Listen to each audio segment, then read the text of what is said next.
Hello, ভালো আছেন তো সবাই? আমার নতুন একটা ভিডিও দেখার জন্য আপনাদের সবাইকে অনেক অনেক ধন্যবাদ। ক্রিসমাস চলে এসেছে আর অ্যালকোহল ছাড়া রিচ ফ্রুট প্লাম কেক বানানো আজকে আপনাদের সাথে শেয়ার করব। এই যে এইগুলো লাগবে, এখানে কি কি আছে আপনাদের দেখিয়ে দিই।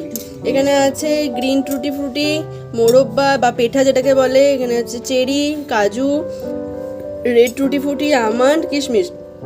আপনারা চাইলে আরও অনেক রকমের ড্রাই ফ্রুটস হয় সেগুলো দিতে পারেন। নর্মাল যে সমস্ত ফলগুলো হয়, নর্মাল যেগুলো ড্রাই ফ্রুটসের কাছাকাছি যে ফলগুলো, সেগুলোও দিতে পারেন।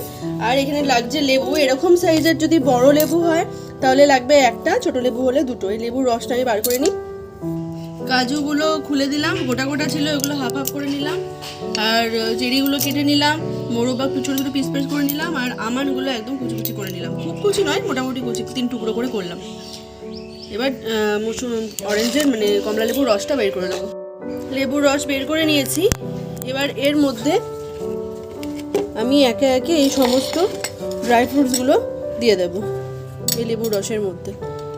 নর্মালি যেটা ওরা করে, নর্মালি যারা খ্রিস্টান, যারা একদম নিয়ম মেনে এই পদ্ধতিটা পালন করে, তারা এই লেবুর রসের বদলে এখানে ব্যবহার করে রাম বা ব্র্যান্ডি, মানে তারা অ্যালকোহল ব্যবহার করে এর ভেতরে।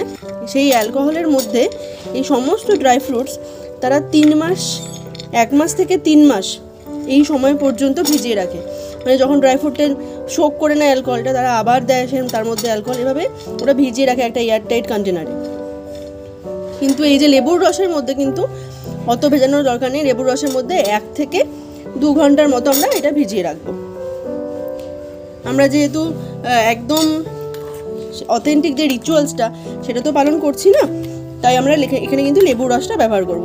কিন্তু এই যে ক্রিসমাসের যে রিচ ফুড প্লাম কেক, এর মধ্যে কিন্তু অবশ্যই এই লেবুর রস দেওয়া বাঞ্ছনীয়।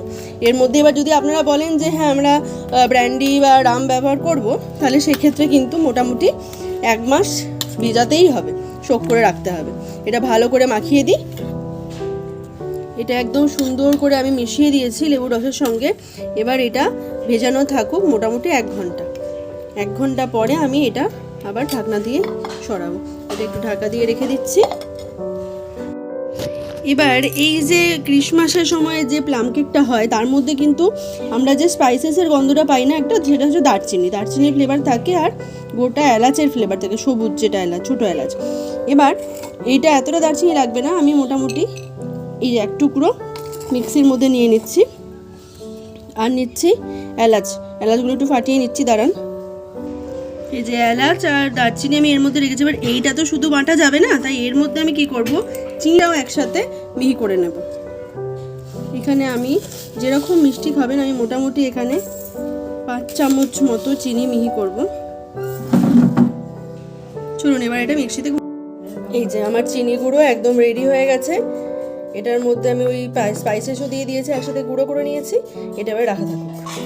আমি কেক যে মোল্ডটা, যে টিনটা, সেটা রেডি করে নিলাম।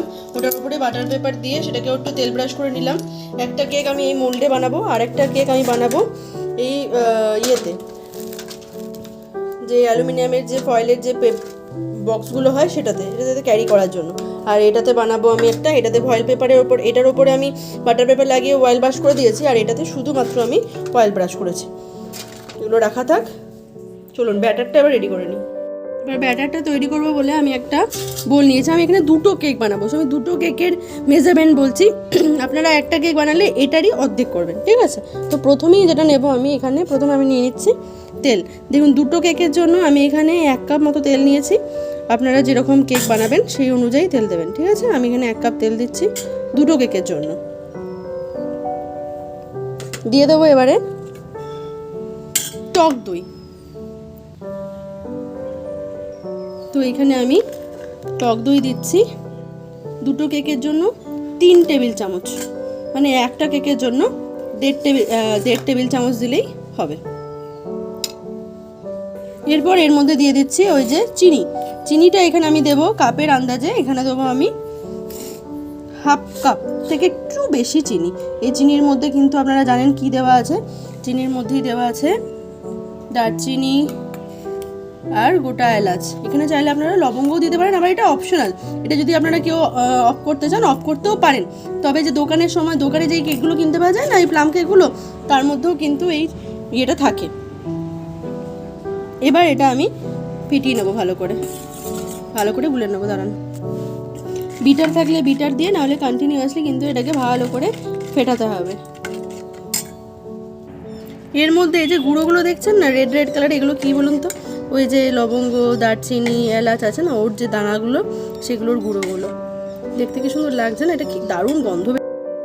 এই কেক যখনই বানাবেন না, সবসময় চেষ্টা করবেন একদিকে ফাটা, এরকম করে। কখনো এরকম হ্যাপাজেডলি করবেন না, সবসময় একদিকে এরকম করে ঘোরাতে হবে, ঠিক আছে? তো আমার টেক্সচারটা দেখুন একদম স্মুথ হয়ে গেছে। এরপরে আমি এর মধ্যে দিয়ে দিচ্ছি ছাঁকনি বসিয়ে দিলাম। এরপরে এর মধ্যে আমি দিয়ে দেবো ময়দা। এখানে আমি 2টো কেক করব বলে 2 কাপ মতো ময়দা আছে, ঠিক আছে? 2 কাপ ময়দা আমি দিয়ে দিচ্ছি, ভালো করে ছেঁকে নেব। আর এর মধ্যে দেব গুঁড়ো দুধ। এটাও অপশনাল, আপনারা দিতেও পারেন নাও দিতে পারেন, কিন্তু দিলে খুব ভালো লাগবে। এখানে 2টো কেক করব বলে আমি 6 টেবিল চামচ দেব। একটা করলে তার মানে লাগছে হচ্ছে 3 চামচ। এবার ভালো করে আমি এটাকে, ক চামচ দিলাম ভুলেই গেলাম, এটা ভালো করে আমি ছেঁকে নেব।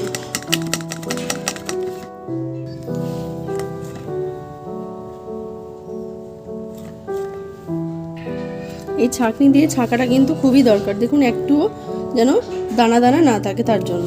ছাঁকা হয়ে গেছে আমার। এবার এটাকে কিন্তু ভালো করে মিশাবো। এরপরে কিন্তু এই যে বাংলায় যেটাকে আমরা 4 লিখি বা ইংরেজিতে 8, ঠিক সেই প্রসেসে কিন্তু এটাকে ড্র্যাগ অ্যান্ড ফোল্ড করে মেশাতে থাকতে হবে, যেরকমভাবে। এবার কি করব, এর মধ্যে ওই যে আমার প্রচুর পরিমাণে যে ড্রাই ফ্রুটসগুলো ছিল, যেগুলো আমি ভিজিয়ে রেখেছিলাম, সেগুলো কিন্তু এর মধ্যে এবার ঢেলে দেব। এই প্লাম কেকের খাসিয়াতই হচ্ছে এর মধ্যে প্রচুর ড্রাই ফ্রুটস দেয়। এবার এটাকে ভালো করে মেশাবো। এই সময় যদি দেখে মনে হয় যে একটুখানি টাইট হয়ে গেছে, তাহলে কিন্তু দুধ বা জল মেশাতে পারেন সামান্য পরিমাণ। এটা কিন্তু খুব পাতলা হবে না, এই কারণেই, কারণ না হলে ওপরে যখন টপিংস দেবেন সেগুলো তলায় চলে যাবে। এই দেখুন ঘনত্বটা ঠিক এরকম হবে, খুব পাতলাও হবে না, আবার খুব পুরো হবে না। এটা একটুখানি টাইট কেন হচ্ছে বলুন তো? খুব টাইট কিন্তু এটা নয়, কিন্তু এটা টাইট কেন দেখাচ্ছে? কারণ এর মধ্যে প্রচুর পরিমাণে ড্রাই ফ্রুটস আছে, এই জন্য এটাকে এত টাইট লাগছে। এটা হয়ে গেছে। এবার মাইক্রোওভেনটাকে, এরপরে এর মধ্যে দিয়ে দেব সামান্য পরিমাণ ভ্যানিলা এসেন্স।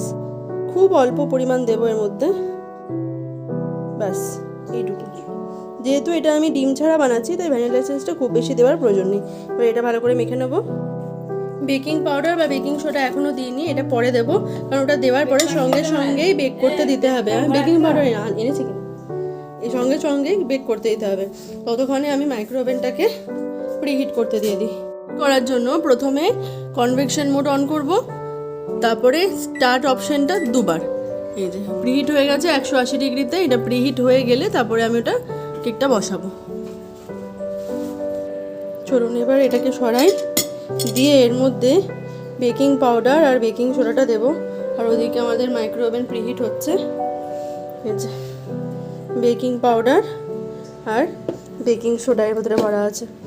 বেকিং পাউডার আর বেকিং সোডার পরিমাণটা আমি বলে দিই। ওটা প্রিহিট হয়ে গেছে।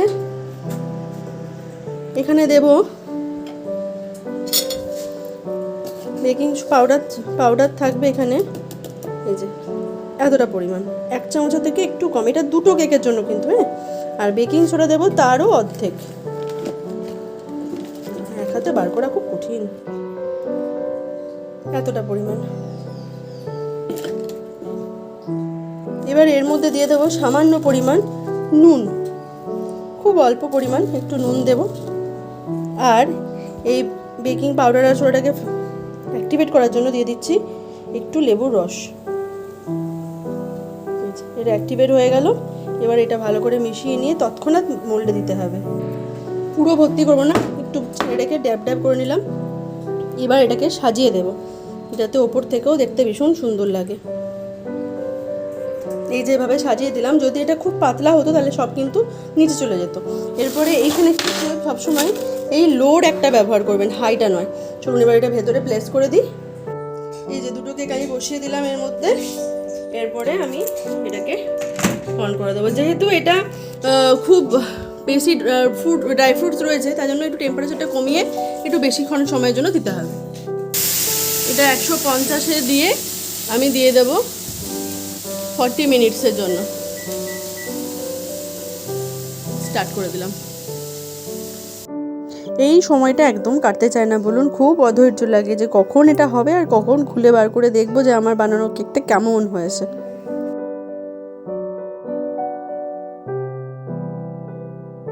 এখানে আরেকটা কেকের জন্য আমি ব্যাটার রেডি করে নিয়েছি। আরেকটা ফয়েলও আমি গ্রিস করে নিয়েছি তেল দিয়ে। এই প্লাম কেকটা রেড কালার করার জন্য অনেক সময় কি করা হয় জানেন তো, চিনিটাকে, যেটা আমি গুঁড়ো দিলাম, ওটাকে ক্যারামেলাইজ করা হয়, একটুখানি কড়াইয়ে, শুকনো কড়াইয়ে নেড়ে নেওয়া হয়। একদিন ওভাবেও করে আপনাদের দেখাবো। আজকে আমি করলাম না এই কারণেই, কারণ আমি ওই যে এলাচ, দারচিনি, ওটা চিনির সঙ্গে গুঁড়ো করলাম, ওটাকে দিয়ে তো আর ক্যারামেলাইজ করা যাবে না, তাই জন্য। এখানে কেকগুলো প্রায় সুন্দর ফুলে উঠেছে আর টাইম আছে এখন 16 মিনিট পড়ে আছে। কেমন ফুলেছে দেখেছেন? এবার এটা ভালো করে হয়েছে কিনা আমি একটু দেখি, দাঁড়া এটা কাঠি ভরে দেখি, দাঁড়ান এটা হয়েছে কিনা। এটা কাঠি ভরছি আমি। দেখুন একদম পরিষ্কার উঠে এসছে, তার মানে কিন্তু এটা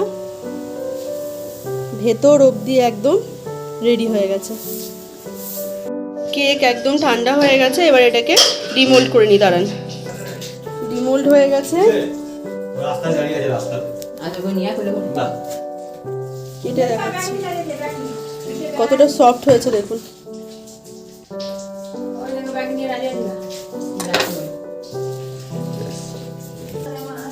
দেখুন কতটা সফট হয়েছে, দেখুন, সফট, স্পঞ্জি আর দুর্দান্ত টেস্ট হয়েছে। আপনারাও ঘরে বানান, বানিয়ে খান। আর ভালো লাগলে অবশ্যই ভিডিওটাকে লাইক করবেন, কমেন্ট করবেন, শেয়ার করবেন, আমার ফেসবুক পেজটাকে ভালো করে দেবেন।